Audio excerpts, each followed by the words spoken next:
Good afternoon. Good afternoon, early evening. It's 5 o'clock, so we'll start our meeting.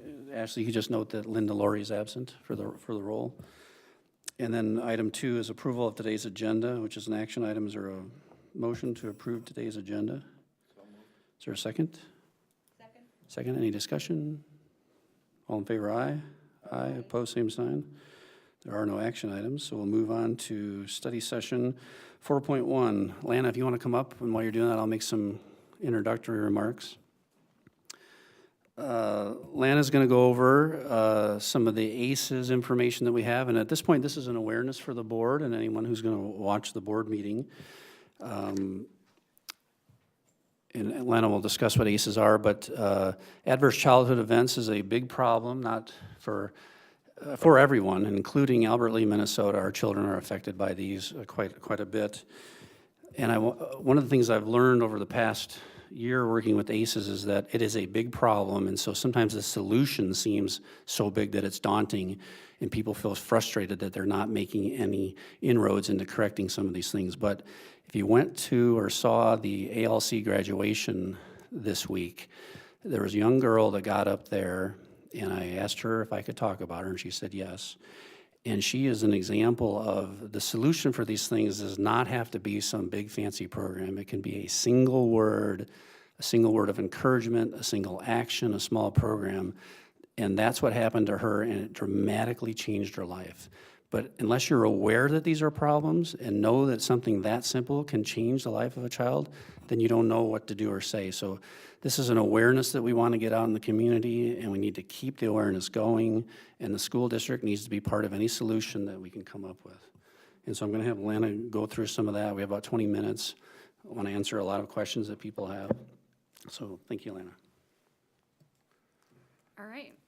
Thank you, Dr. Shoddy, for asking me to come and present and to follow up that training that we just had recently. To all of you school board members and any administration here tonight. My name is Lana, and I am from Freeborn County Family Services Collaborative, actually a ALHS alumni of 2010.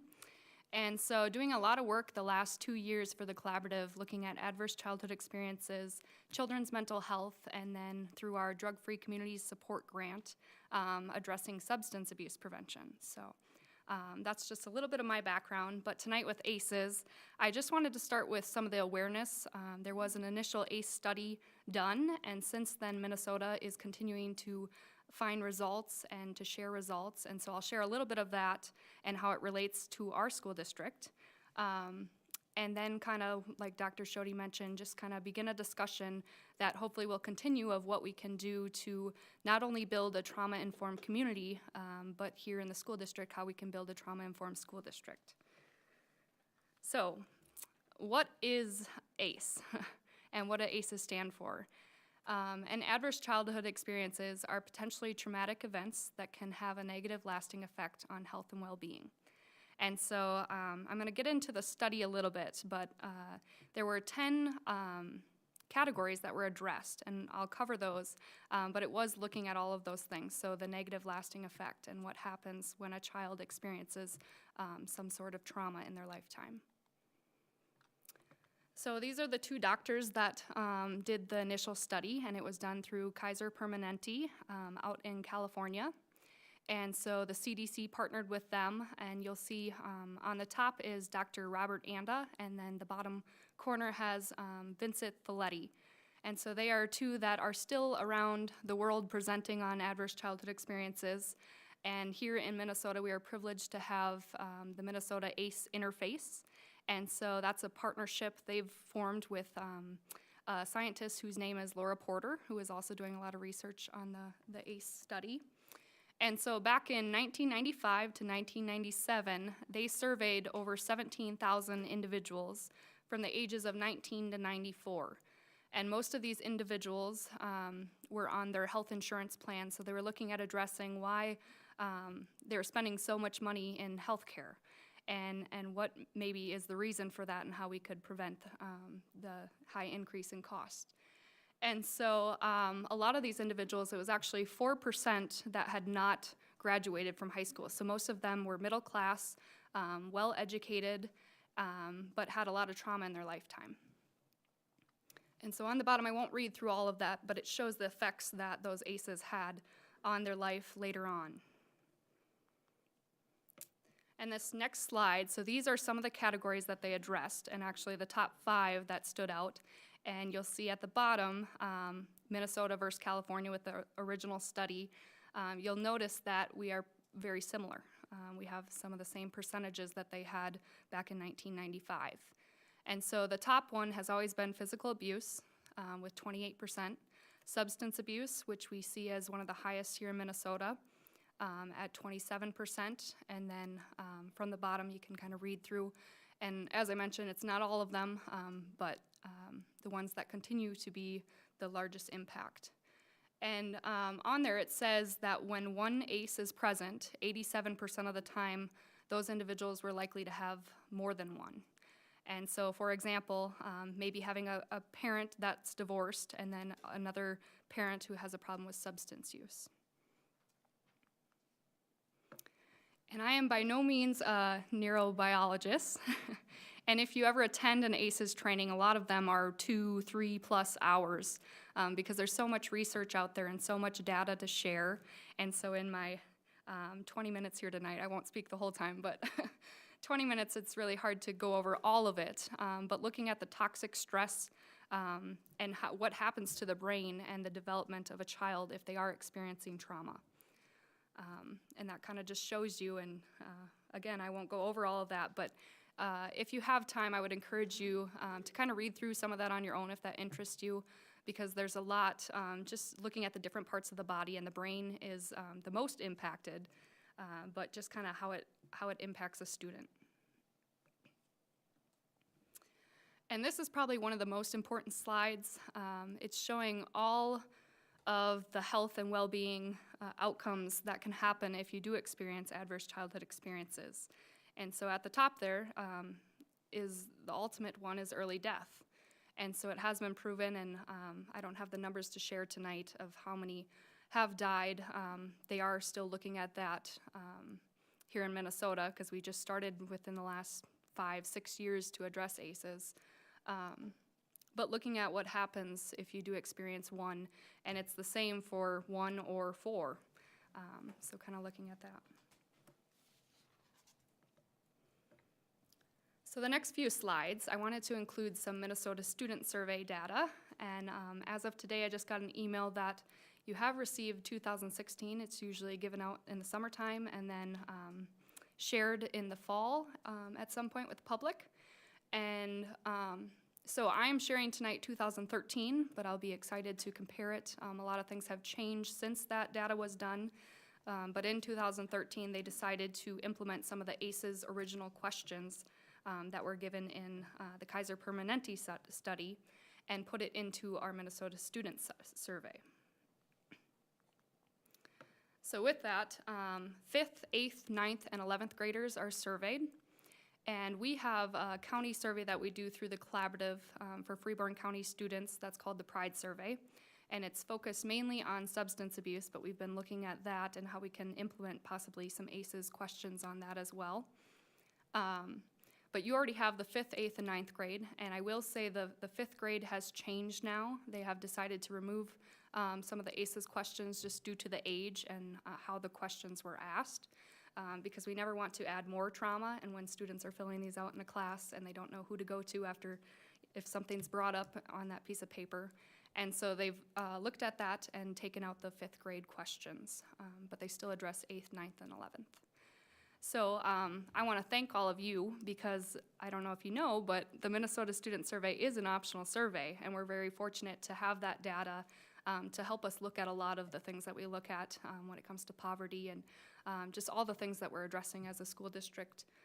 So we're very fortunate to be able to collect that data and share it. So I do know out of the 10, they only decided to go with 7, which were the 7 most common, the ones that stood out. And so these are the categories that are around the Minnesota Student Survey right now. And then kind of in the box on the right You'll see that it is up to the district. If you want to add in other questions, that's totally up to a district individually. So this slide is showing of the 8th, 9th, and 11th graders that were surveyed, the percentage that had ACEs. And when I look at it, I think, 16 maybe doesn't stand out as a large percentage, but in a minute I'll show you what that looks like in one classroom. And this is overall Minnesota, the number of ACEs, and again, 64% having none, but this next slide will kind of show you how that impacts one class. So here it is, one individual that has 4 or more, and take some time just to imagine what that's like in a classroom. Just having one student who has a divorced parent, when you're talking about some topics that come up about marriage or whatever it might be, just kind of how that impacts one class, just with one ACE.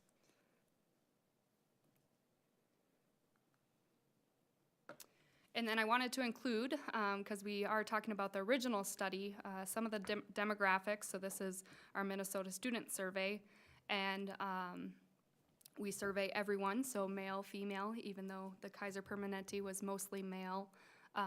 Ours was kind of equal the last time it was submitted, so that's one thing that I'm excited to look at for the 2016 survey, is just kind of the demographics and how we compare and fit into that.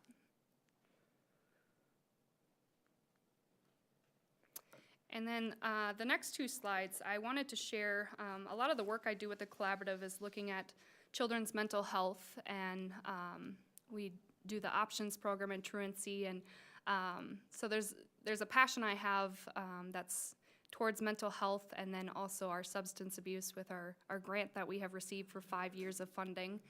And so this one I included because I hear often we don't have as many social workers as we need, we don't have services, and so it's kind of looking at, we know there's a need, so what can we do to fill that need? But then how can we take teachers, which we'll discuss in our strategy, and just like staff are trained in first aid, how can we just take any staff member and train them in mental health first aid, train them in adverse childhood experiences? So I wanted to share this because it's a high rate. Those who are dealing with ACEs are not only dealing with ACEs, they have a lot of mental health issues going on as well. And the same increase you'll see with substance abuse, which we've been talking a lot about. And if you've attended our past couple parent meetings for Partners in Prevention, we're trying to address some of these things, and mental health often comes up with that discussion. And so number one reason for why students choose to use substances is because it's a coping mechanism for them. So how can we find strategies to help them cope with whatever they may be dealing with other than substances? And this one is on there. On the left side, you'll see schools, and a lot of the questions are around these questions when they're asked for the students. But then I included the other side, which is just questions that I think we could ask staff members, teachers, janitors, lunchroom staff, anyone in the district, just kind of how we are meeting the needs of our students.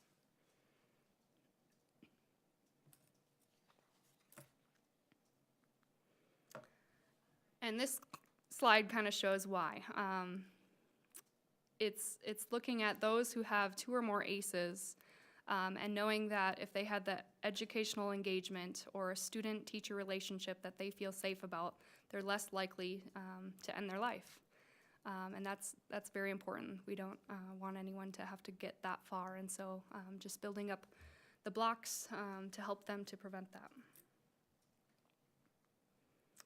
And I have with me some bracelets. I wear this on a daily basis as a reminder, but really what we're doing and what ACE all across the nation is doing is changing the saying from what's wrong with you to what happened to you. And so our bracelets are a little bit different, but it's I'm not what happened to me, I am what I choose to become. And so that's kind of where I'd like to go, is just, with the mental health piece and looking at how we can address it, is just putting that mindset in everyone's mind. Because it's all about relationships and caring connections. So just like Dr. Shody had mentioned in the beginning, that one individual at ALC had something special in her life. And so that's all it takes. It takes one person asking how your day is. What are you going to do tonight? What are you going to do when you get home? What are you going to do this summer?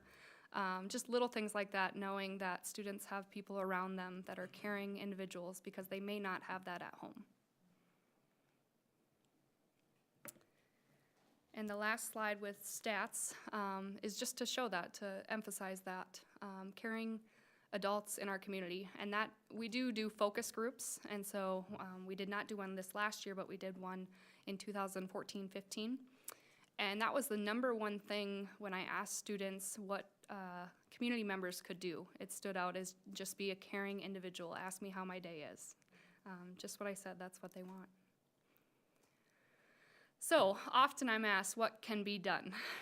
And that, for anyone who attended our presentation, community, it was Promising Futures Promoting Resiliency. And that's really the idea of what our committee through the collaborative is working on, is creating awareness, providing education, and building resiliency, not only here in the school districts, because we know you can't do it alone. It's a community thing that needs to be addressed. And so the CDC has put some things up here. And some of them we're already doing. I'll flip through them. So we already have, if you're not familiar with Healthy Families, it's a home visiting program throughout Freeborn County. We, through the collaborative, actually Brenda Wickman, who is housed here at Brookside, is a parent coach. Intimate partner violence prevention, some of these things we do not have. Parent support programs for teens, teen pregnancy prevention programs. Sufficient income support for lower income families. So that I would point out the Tiger Trot is one amazing event that helps to provide for some individuals that can't participate in activities. High quality childcare, parenting training programs, mental illness and substance abuse treatment, and social support for parents. And that's one thing that's come out of our drug-free community support grant, is just providing more to parents. So we've already discussed with Community Ed a little bit on possibly having a pre-parenting class that we could provide. So here's the question, and the next slide, I'll go through what it actually looks like or what it could look like, because nobody has the real answer.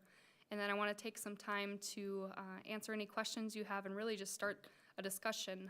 Dr. Shody and I had talked about a self-assessment. There's a couple different self-assessment tools out there. One that we had looked at was the National Council for Behavioral Health. And they could come and do a self-assessment for the district. There are some other tools that we could use and look at down the road. But really what that means, I'll let you read through these on your own.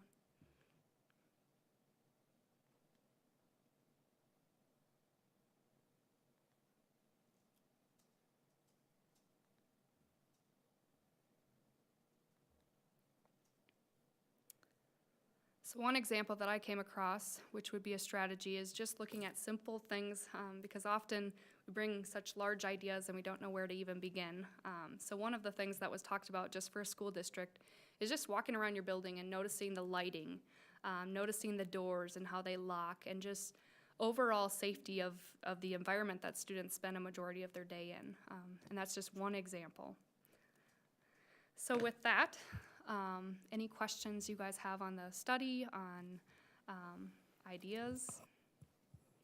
Thanks, that's excellent. A couple of comments. Some of the things that I have found interesting, and some people's misperceptions are that ACEs are minor things. And, it's not I wanted Wheaties, but my parents gave me Post Toasties. And it's not I changed my A student to a C student. These are awful things that adults do to students and children. And then they show up in the classroom and we wonder why they can't learn calculus. And so that's part of the awareness, is that there's a lot of these children have these things tied to their inability to learn. And so what is it we can do to try to get past some of that? And I just love it's not what's wrong with you, but what happened to you. And again, it's a huge problem, and it is here in Albert Lea. I also do some of this over in Austin, and it amazes me when we're in these rooms that people are like, well, it must be those people in Albert Lea that have the problem. And then when you're in Albert Lea, well, it must be those people in Austin. It's everywhere. And it just has to be constant awareness that little things, there's not gonna be an ACE program. It's gonna be lots of little things added on top that finally make a difference. But we're never gonna get there if we don't keep talking about it, so. Any other comments or questions? Jill, I know you're involved with this quite a bit. I have some comments. Thank you, Lana. It's a great presentation, and I really appreciate everything you're doing in the community. And Lana's brought together a great group that's working on the ACEs and the collaborative and the Partners in Prevention, and also the detention center group. Also, she's bringing this education into the detention center to help try to break these generational cycles. Because if we don't step in and try to affect them, they'll just continue and get worse and worse. And so education is great, and I'm glad everybody was able to be here tonight. And we can, I'm really excited about assessing the district and moving ahead with that, trauma-informed approaches that we have as districts and policies and facilities and staff and student groups, but also all of us in our community entities can find a way to hopefully reach out to these kids and families that might look different than us, that might sound different than us, that might behave different than us. And a lot of times as humans, we kind of back off from things or people that seem different from us. But if we learn more about it, we are then empowered and have the strength to move ahead and just smile at somebody or ask them how they're doing and show that concern. And it does make a huge difference for especially children to feel a little bit of, I guess, nurture if they're not feeling it at home, to feel it from the community. So thank you. Thanks. Justine, I'd be interested in your thoughts.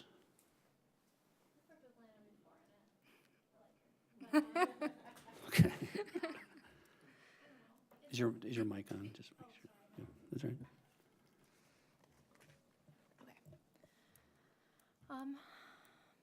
Personally, I think it's really important that we address it because I go to school with a lot of different kids, and if you talk to them, they all have these crazy stories. And sometimes it's unbelievable that they're even still at school. And if we can make it easier on them, I think we should definitely do it. Okay, great. It's important. Other, Julie? A question, is it each year annually that we have our students take the survey? Or how often is it? It is every 3 years. Okay, I wondered with the dates. I couldn't recall that. Also, too, I just appreciate so much the work that so many are doing, and we need a champion and champions who are really going to carry this forward. But I think it's so important as a school district that everybody gets trained, because it may be the lunchroom supervisor, that playground supervisor, the bus driver, or so everyone, I think, plays such an imperative role in building those trusting relationships with students. So I hope that we, include everyone in the training and not only asking what happened, but I think, how can I help you? And what do you need from me? So I think it's really important that so often I think in our days we say, hi, how are you? But do we really mean it, and are we listening to what they say? And I think we need to be really genuine and mean it and authentic and be prepared to listen. And sometimes I think we aren't good active listeners. So I think that's a really key part in building those trusting relationships with students. And so this is so important. And we have so many kids and families who we need to partner with and be support for each other. Other comments, questions? I would just be curious about the follow-up on the assessment. What happens after the assessment's done? And a little bit, so when we were initially planning to work on assessment and implement that with the board here, and then later on with individual schools.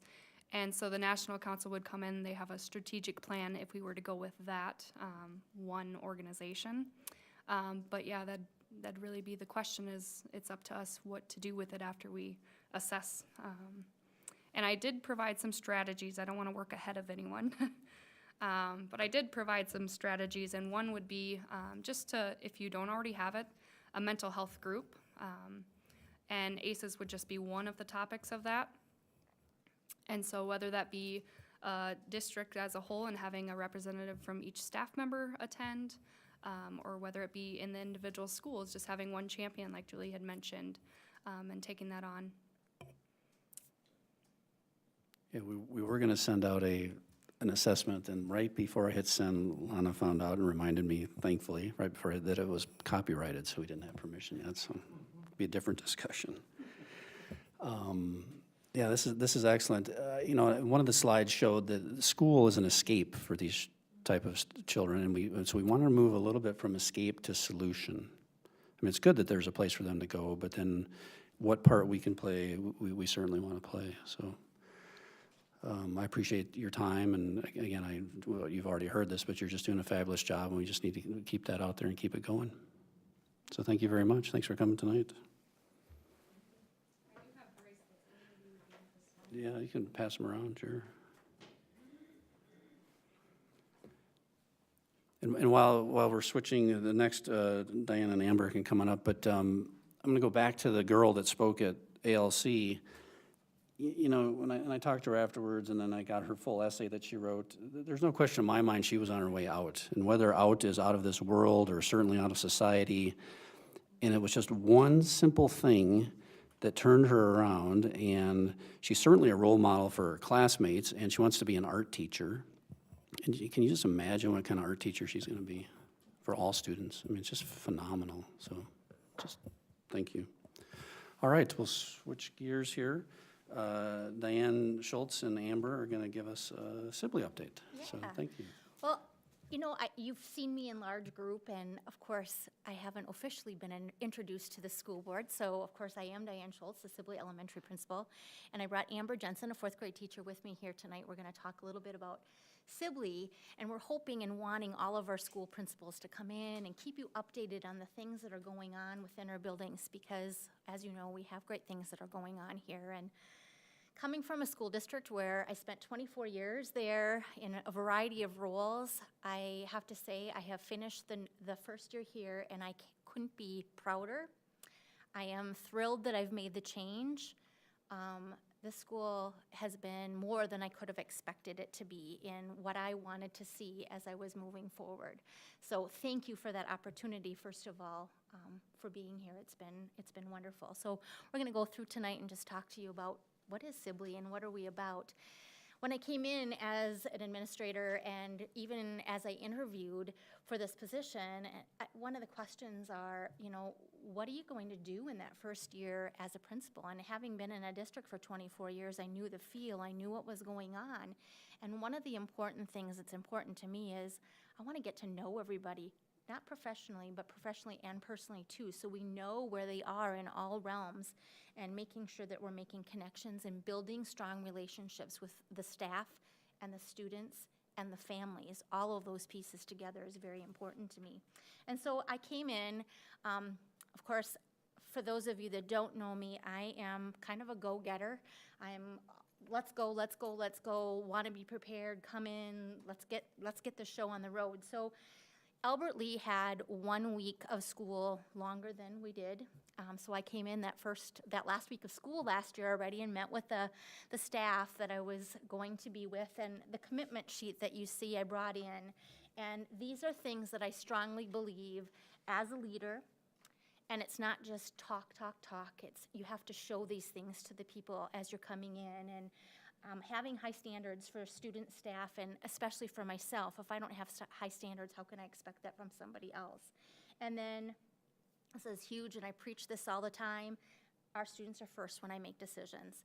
And there's a sign in our lounge at Sibley, I'll have your back if you're doing what's best for kids. I will go to bat, I will do whatever it takes for you to be the best that you can be if you're doing what's best for students. And being a good listener. I think we talked about that, as we need to listen to our kids and what's going on. We need to listen to our staff. Where are you? I'm not in your shoes. I need to know what's going on. Being visible is another huge piece. Being out and about in the buildings, being in classroom, or in the building and in the classrooms is very important, out at recess. Being with teachers, what do you need from me? Not that, oh, I'm here to watch you, I'm here to help you and support you. Being honest, open, and direct in conversation. And I want to empower the staff to be leaders. It's not me that's doing this, it's all of us together collaboratively, and empowering our staff to be those strong leaders is very important. And of course, as a leader, you have to make some very tough decisions, and it's not always popular, but we know we need to do that and be clear and transparent about that. I mean, there's some things you can't share, but making those tough decisions when they need to be done. And I want everybody to know that I will support you, encourage you, and most of all, I believe in you and believe in the school district. And then again, having accountability for all is very important to me. So, you know, a couple things we sent out to staff before we were coming here, and we said, tell us, what are you proud of at Sibley? And one of the things that came across our plate was, you know, our staff at Sibley, they take the time to have critical conversations, and that's one thing that I encourage. I want you to be courageous and step forward. If there's something going on and you don't agree, come forward and let's talk about it. Let's lay it on the table. Let's talk about it so we can move forward. And so making sure that we're having critical conversations help us to know where we need to go to coach everybody to be the best that they can be, again, for our kids. We have our weekly PLCs, and really listening and watching this year to make sure that we have a focus on student work, and they're very focused.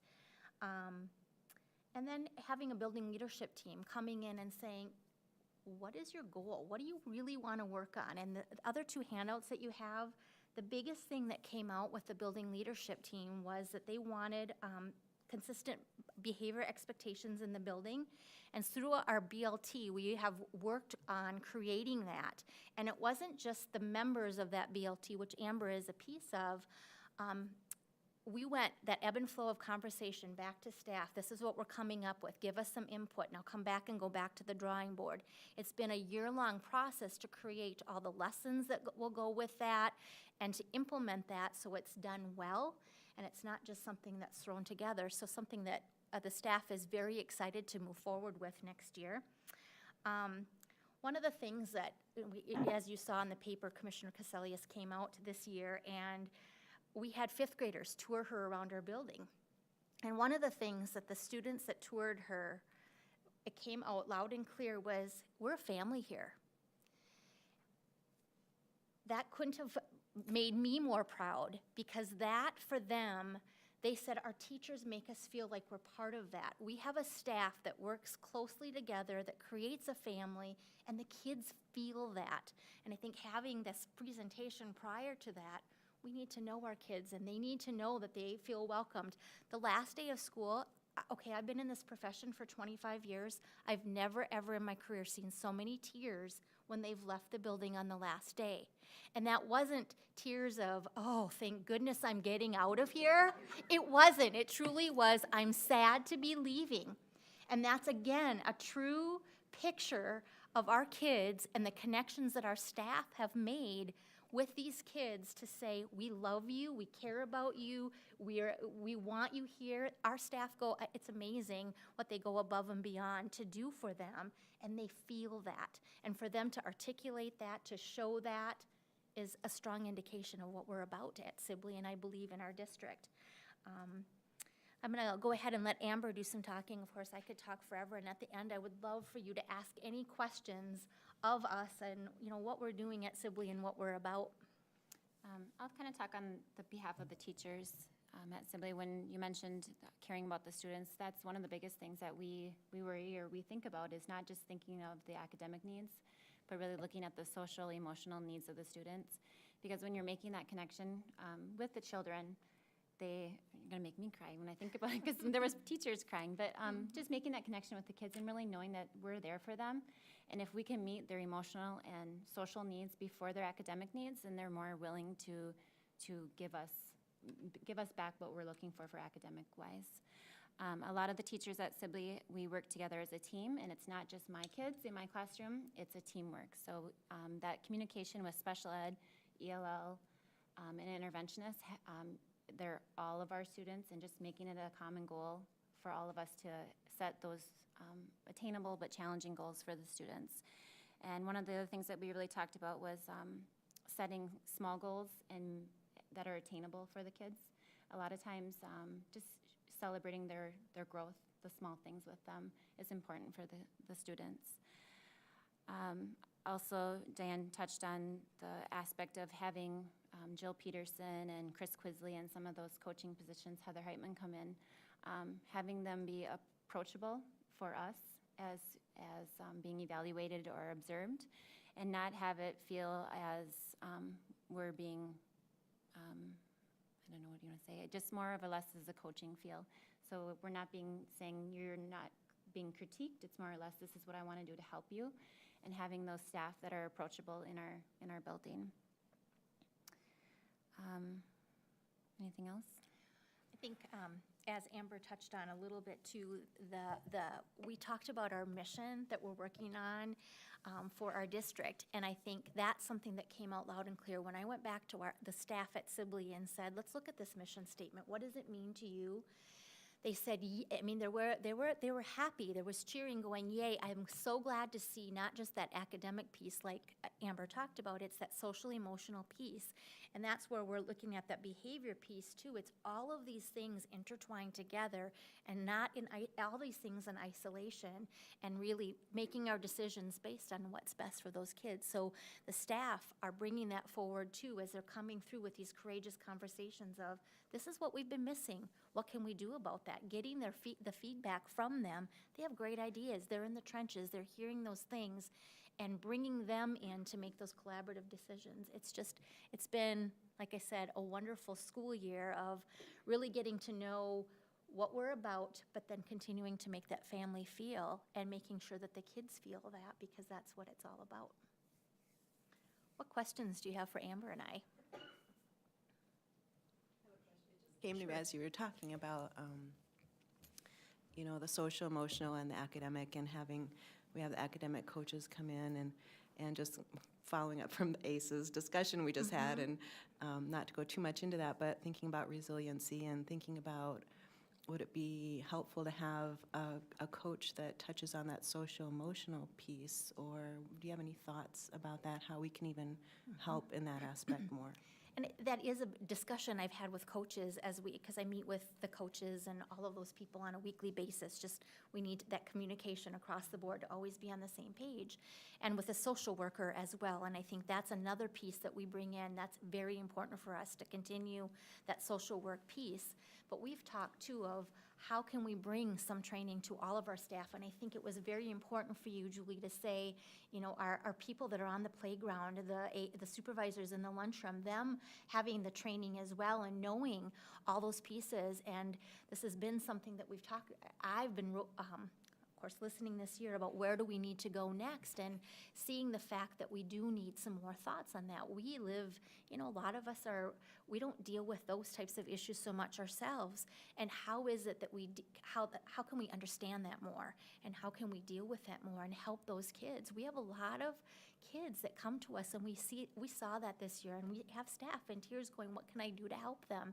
They know it's there, but just knowing more, giving us more, I don't think we can have too much training on that. So the more we can do, I'm excited to have and do more talking with that piece. And I attended the ACEs training at the high school, and it's the best mental health training I've seen in a long time. And I said it to some of the special ed staff that was sitting there with us, this should be for everyone in our district. Just because they gave us, in that 2-hour time frame, they gave us ideas of what we could do.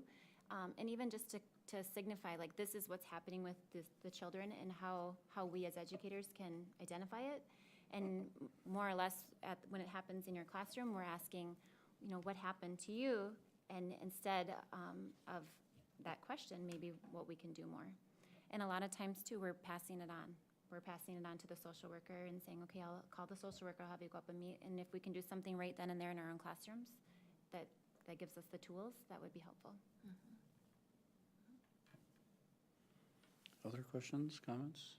What about the building leadership team? It's a new term. Tell me a little more about that and what you do. What we do, we have a K-1 rep, a 2-3 rep, a 4-5 rep, and then special ed, areas from specialists and special ed. We meet twice a month, and look at our leadership within the building. What are we seeing as areas that we need to grow and become better at, and be that speaker of, okay, as a staff, what do we want to do, and help problem solve those pieces. And like I said, this year really focused just on our building-wide expectations. Next year we'll focus on, all areas that we need to, because this was a big undertaking, but it's a group of us that meet, and then they bring that information back to their teams so that we have that ebb and flow of communication. So it's not just a whole large group, because it's hard sometimes to make some effective decisions with 40 people. And so just having a small group to do that. Is that in other buildings too, or? Yes, is it- all the of buildings them? have that, yep. Great. Is your social worker part of that group at all, leadership team? Right now, she is not. We'll be looking at some changes as we move forward, because we've had to go, we're going this summer, we're gonna have one day, well, actually next week already. We're going to meet some of the building leadership to help plan our presentation for the kids and making sure we have everything ready to go. But it's important, we've talked a lot about what is that language and what common language are we using within the building. And our social worker works with a lot of these kids and, talking about expected behaviors, unexpected behaviors. And we want to make sure that as classroom teachers, as administrator, all of us are using that same language, so we need that piece. And so that's meeting with her, been able to get that, so that's a huge piece that we're bringing in, because we need that foundation and that piece as well. Good question. And we do have a special ed teacher that's on our BLT, and so using that, like flexible thinking, that a lot of that terminology, she's been able to pull that into what we've been trying to work on for our matrices and expectations for students.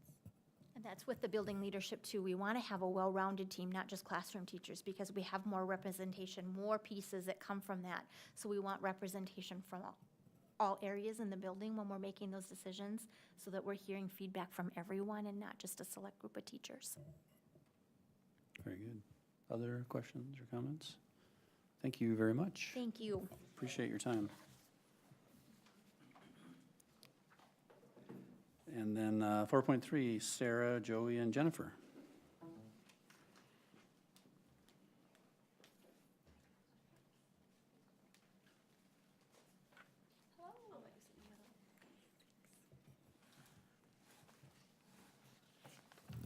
My name is Joey Wilner, and this year I have been the instructional coach for the special education teachers at the high school. My name is Jennifer Taylor, and this year I have been one of the English teachers in the special education department at the Albert Lee High School. You all know me, I'm Sarah. Thanks for having us tonight. We just wanted to come and share some of our successes with reading this year at the high school. And Joey and Jennifer are going to do most of the talking and just share some of the great successes we've seen. In August and November of this year, as a secondary special education department, the teachers were lucky enough to have 2 full days of training with a trainer from the Benchmark Corporation. What was nice about that is the trainer, her first name is Kimberly, I can't remember the last name, but she was also the trainer that we had at the elementary level over the last couple of years, so she's come back a lot, but it was really nice to have that same person, consistent information that we got at that level too, so that was a real plus.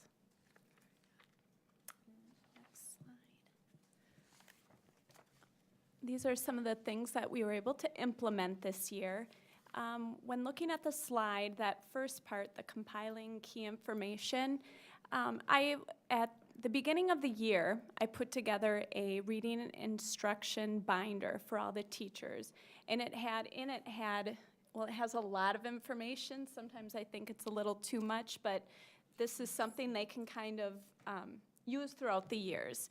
But it has in it lots of things on guided reading and how to implement it in their classrooms, different information on like data collection and metacognitive and comprehension strategies, how to teach them and how to use some of those things in their classroom. And so that's within that binder. And then on Google, there is an ALHS reading folder that I shared with all teachers that has some of that same information, but then lots of the data that we have collected this year through some of the comprehension assessments we've done and the leveling that we've done with students to find their instructional guided reading level. So that data's in there also. A big part of my work this year has been putting together the leveled library, which is behind Jane Butte's, in the media center behind her desk in a room. And there are 312 titles that range from a first grade level all the way to about a 7th grade level. And these titles are wonderful. They're mostly nonfiction, social studies and science topics. They're beautiful books, and the purpose is to work in small groups with kids, so there's up to 6 books for each title.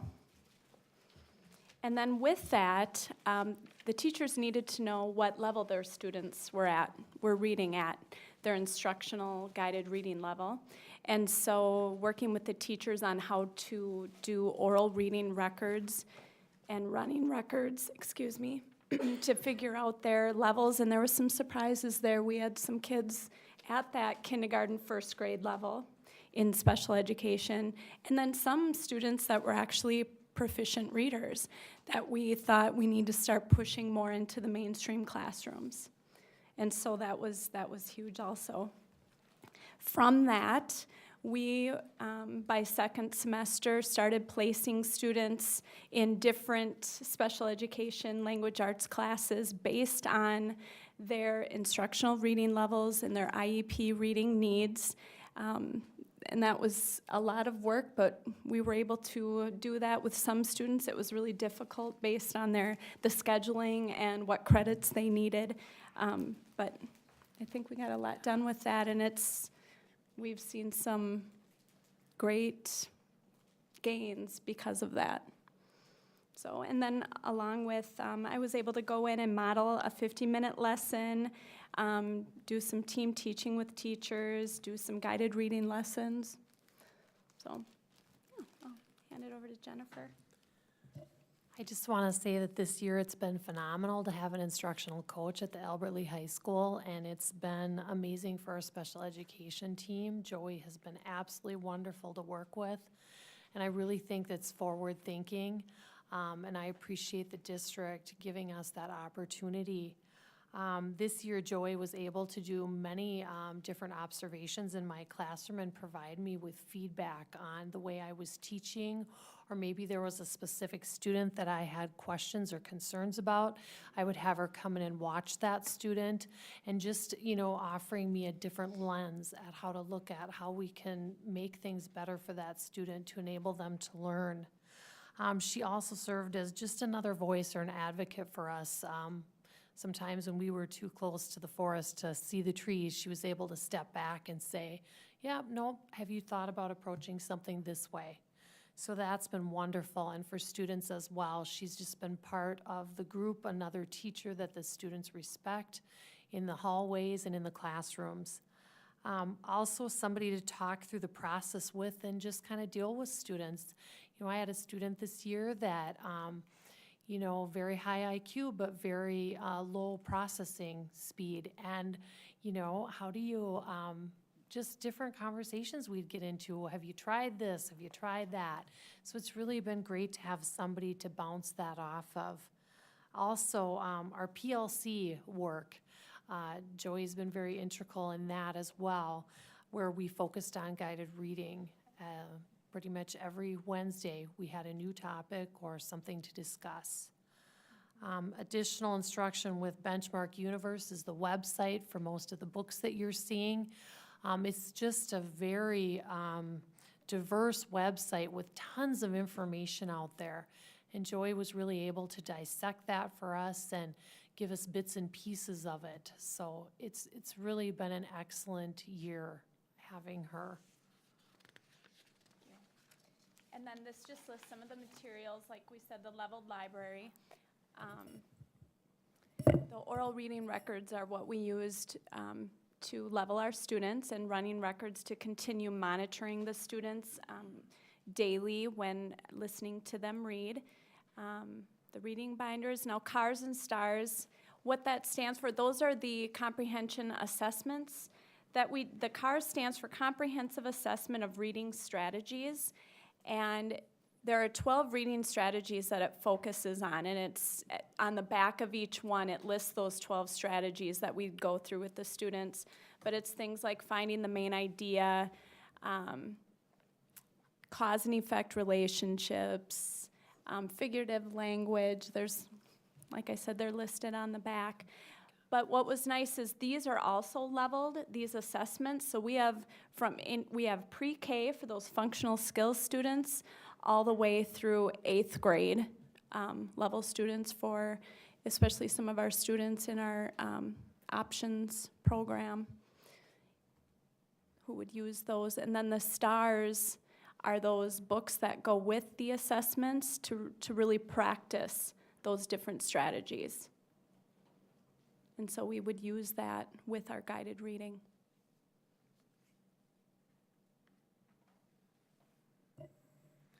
So what you're seeing right now is just a sample of a lesson plan that I have for the Great Depression by numbers, which as she kind of scrolls through it, it's a historical event. One of the books I believe you're seeing, it does have math calculations as well. When I go through introducing the book to the students, first of all, I always say, what do you know about the Great Depression? What do you know about the topic at hand? Bringing their background knowledge to it. A lot of the students have had various history classes in school and have a lot to add to what we're going to be reading about. And of course, on this one, I said, please write 2 facts on the board so it could start a general discussion. But also highlighting the vocabulary words, that maybe some of the kids don't know about. As far as my lesson plans go, we talk about what do you know about these people? And also, I put a learning target on there so the students know exactly what's expected of them for that day. Various facts. But also, with this lesson, we talked about how, the Great Depression, even though it was a while ago, it's still applicable to daily life as we look at spending habits, credit card use, and job loss in our society, which many kids can relate to all of those things. So setting a purpose for reading is also very important as we progress in our reading. So also here, small and large group discussions. Many of my students have social emotional goals they work on. So therefore, this target is a secondary target, which is I can participate in classroom discussion with respect and self-control. So we do work on the various ways to express your opinion without offending others. So definitely great, but just wanted to give you that as a sample of one of the books. So as far as successes this year, I've had a ton of success. I'm thrilled with how my year has gone. At this point, we know the reading levels of our students, so we can appropriately target their individual learning and strategies when needed. We did not know that at the beginning of the year, and through a lot of work and effort, we now know that. And that's huge so that we can place them in the appropriate classes. Our students' successes and challenges inform our instruction. If a student is successful on something, I'm not going to reiterate it with them. They can move on while I differentiate the instruction for somebody that may not know a component of a comprehension strategy. This whole process has supported our IEP development and progress as well. Most of the learning goals that they have for our English class are the same ones that they have on their IEPs. So that has been huge. Many of the students over the course of the year, you can tell they feel success with the program and they have a can-do attitude. They want to know what the next book is that we're going to be reading or the next topic. They're asking to see the data and they want to know their progress. They want to be re-leveled to see how much gains they have made. My IGP goal this year was 80% of my students will make 1 year's growth in reading. I didn't know. At first I thought maybe it was a lofty goal. I didn't know, so I just went with it. And at the end of the year, my spring 2016 data conveyed 1 to 3+ years of growth in my students. So it really has been a great year of many, many successes. And for future, I'm looking forward to just really increasing the rigor to keep going. I believe that our students should have an exit strategy. I believe they should be pushed into the general education setting with appropriate accommodations and adaptations for them to really get out there and, meet the demands of their education. Awesome. And it's just really cool to see, the teachers have knowledge of best practices. It's just awesome to see. They're applying them to student learning. They now have access to a plethora of resources. Thank you to Sarah, Mary Jo, with the leveled books. We now have them for our EL population also. I think it's 194 titles of books. So just, we're heading in the right direction, that's for sure. Do you have any questions for us? Questions? Joe, we have the success coaches we keep hearing good things about. How did you become a coach, or what's your background? And then part 2 would be what's been one of your biggest positive surprises? Okay, so everybody's laughing. No, my background is I've been a special education teacher in the elementary schools for, I want to say for 20 years. This is my 20th year, but mostly in the elementary. But because I have that experience with the guided reading, this strategy should be used with all of our kids that are struggling readers below that proficient level. And so that's my background there.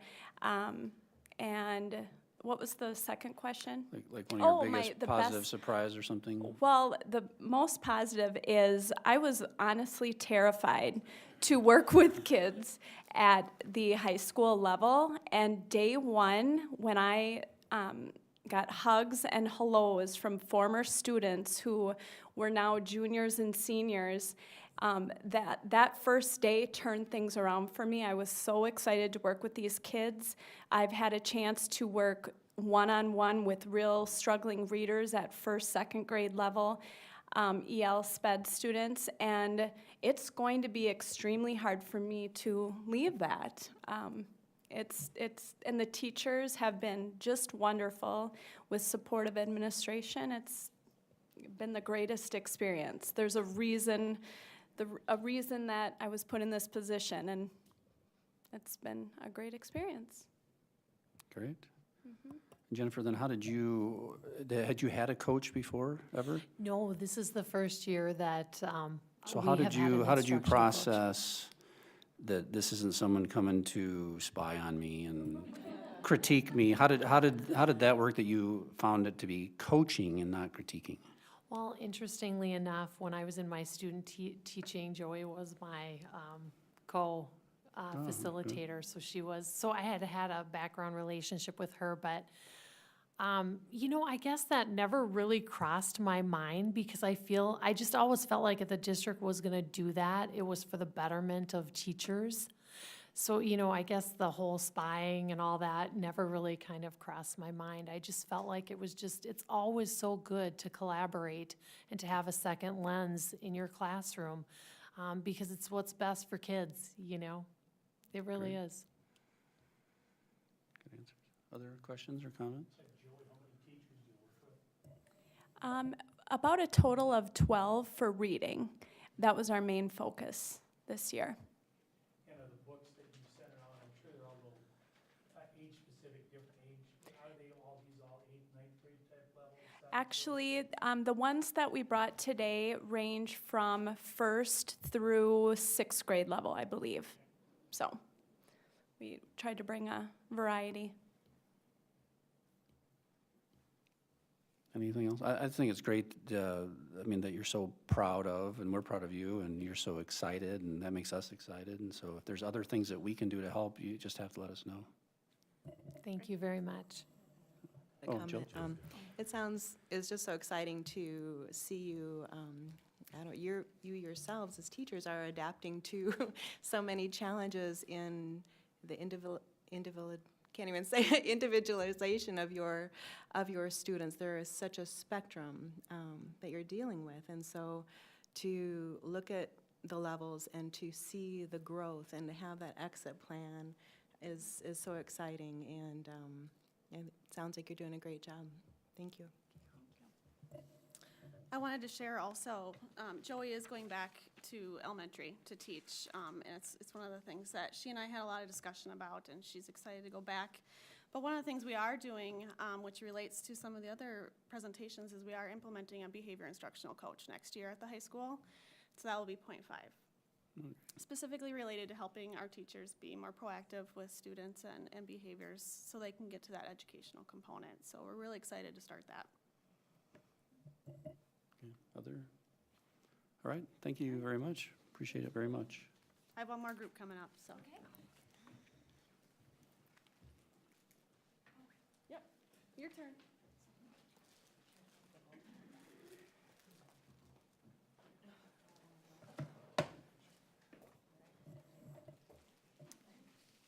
All right, I'm gonna let Jill go first. We have a celebration with Early Childhood and United Preschool. And then I also have a little update on our next steps with the pyramid model in our district. Hi, thank you for having me tonight. I'm Jill Harvis. Formerly worked in the district for 39 years.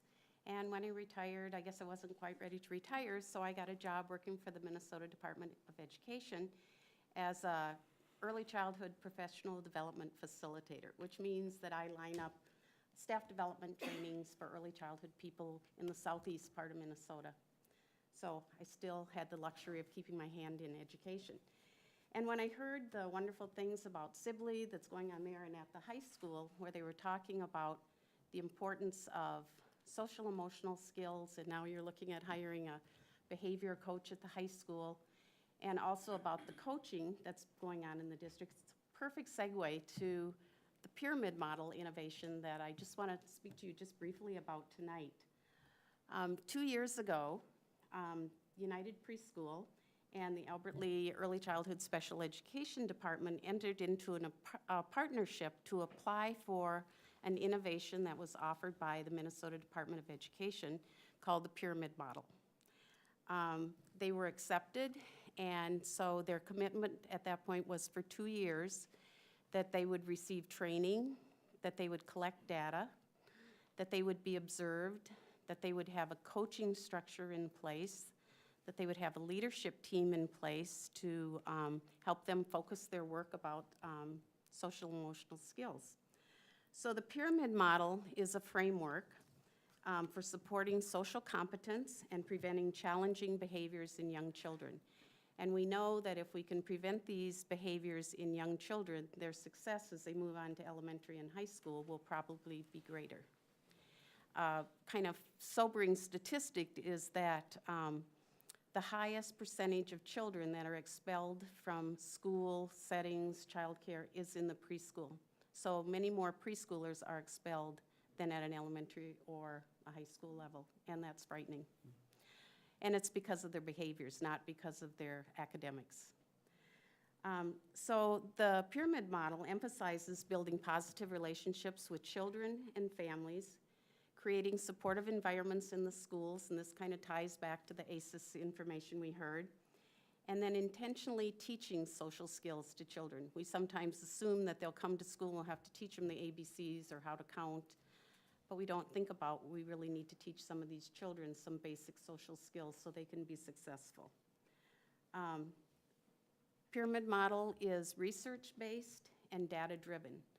So the United Preschool team has collected a lot of data over the past 2 years, which they have then submitted to the Minnesota Department of Education. So it's been a very great pleasure and opportunity for me to be able to work with them as they have done this. And so in recognition of their hard work over the last 2 years, I would like to present a certificate of recognition to them signed by Mark Dayton. Oh, great. So. They're here.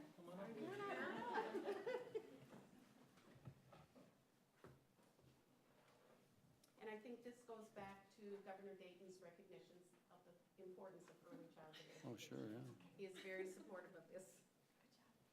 Okay, girls. This is a certificate of recognition. It says, this certificate is presented to the United Preschool site in recognition of excellent service to the state of Minnesota and the Minnesota Department of Education as part of the Minnesota Pyramid Model implementation through the Minnesota Centers of Excellence for Young Children with Disabilities. Therefore, with the appreciation and respect of the people of Minnesota, the certificate is presented to United Preschool of Albert Lee for the years 2014 to 2016. I have hereunto set my hand and caused the great seal of the state of Minnesota to be affixed at the Capitol in the city of St. Paul, April 8th, 2016, Governor Mark Dayton. So Very nice. congratulations.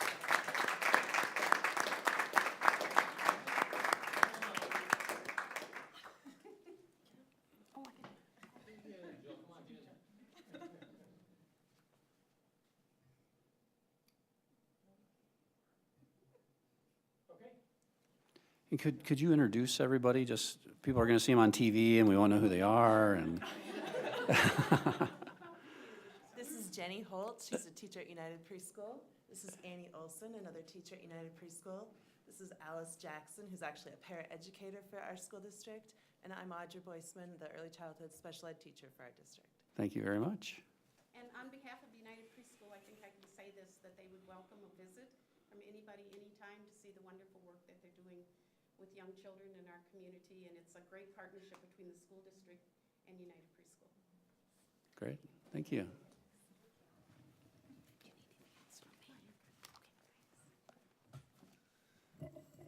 So a lot of successes tonight. So to continue with this, we actually applied, and I've been here before discussing that, we applied to also bring this innovation to our community ed program and our early childhood program here. And our application was accepted April 1st. So we'll be moving forward with that. It is a 5-year commitment, and our teachers are really excited, and we start training this summer. So our first training will be August 1st and 2nd, another full-day training in January, and another in February. So, any questions about that? On the bottom, I just kind of put, we have a joint powers agreement, so we have that signed, and we'll send that into MDE. And we do have a financial support system with MDE, as I've discussed before. So over the next 5 years, a total of a little over $52,000 will be helping support this program. Thanks. Any questions? The schools, where's Kelleher? I'm not familiar with that one.